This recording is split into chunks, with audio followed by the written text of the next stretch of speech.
আসসালামু আলাইকুম। আমি জান্নাত লতা। ভিডিওটি অন্যরকম লেগেছে আমার কাছে। অনেকক্ষণ খেয়াল করছিলাম ওরা কি করছে বোঝার জন্য। ওদের সন্ধ্যার আলোর সাথে সাথে সোনালি একটি জীবন পার করছে। সূর্যের আলো যেমন সুন্দর, ওদের ভবিষ্যৎটাও তেমনই সুন্দর হোক দোয়া করি। ওরা এক একজন এক একটা নক্ষত্র হোক প্রতিটি ফ্যামিলির জন্য।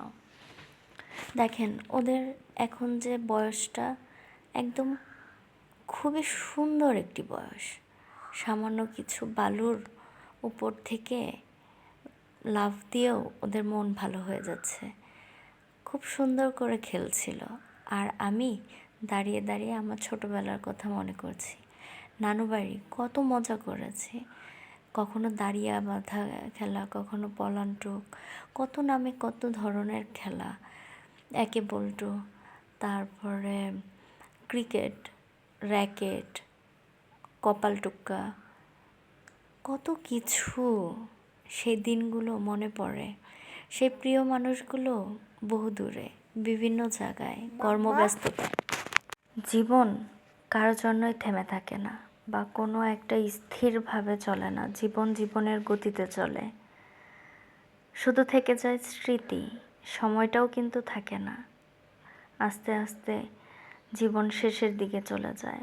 গল্প হয়ে থাকে এক প্রজন্ম থেকে অন্য প্রজন্ম পর্যন্ত। এখন আমার এই গল্পগুলো বলি আমার একমাত্র কন্যার সাথে। ছোটোবেলায় এটা করেছি, ওখানে গিয়েছি, নানু বাড়ি সেটা হয়েছে। ও শুনে, ও বুঝতে পারে নানু বাড়ি আমার কত আপন ছিল। এই সোনালি দিনগুলো হয়তো আর কোটি টাকার বিনিময়েও পাওয়া যাবে না। মানুষগুলোর সাথেও দেখা হয় অচেনা মানুষের মতো। আন্তরিকতাটা কমে গিয়েছে, কর্মব্যস্ততাটা বেড়ে গিয়েছে। হয়তো অনেক দিন পর পর একটু ফোনে কথা হয়, ভালো মন্দ জানা হয়, তখন 2-1 মিনিট মন খুলে কথা হয়, এর বেশি কিছু না। ওদের জীবনটা দেখে আমার ওই দিনগুলোর কথা মনে পড়ছিল আমার ফেলে আসা সুন্দর ছোটোবেলার কথা। এখানে দেখেন জীবনটা কত রকমভাবে দেখানো যায়। এখানে একসাথে অনেক বন্ধু, তারপরে কিছু বন্ধু, দিন শেষে পাহাড়ের উপরে কিন্তু একাই দাঁড়িয়ে থাকতে হয়। এটাই জীবন।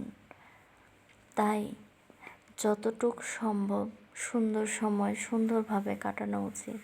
প্রত্যেকটা সময় বিভিন্ন রকমের সৌন্দর্য। সবাই ভালো থাকবেন, সুস্থ থাকবেন, এটাই কামনা করছি। ভালো থাকুক আমার সব প্রিয় মানুষগুলো, ভালো থাকুক আমার কাছের মানুষ। আল্লাহ হাফেজ। নতুন ভিডিও নিয়ে আবার আসবো।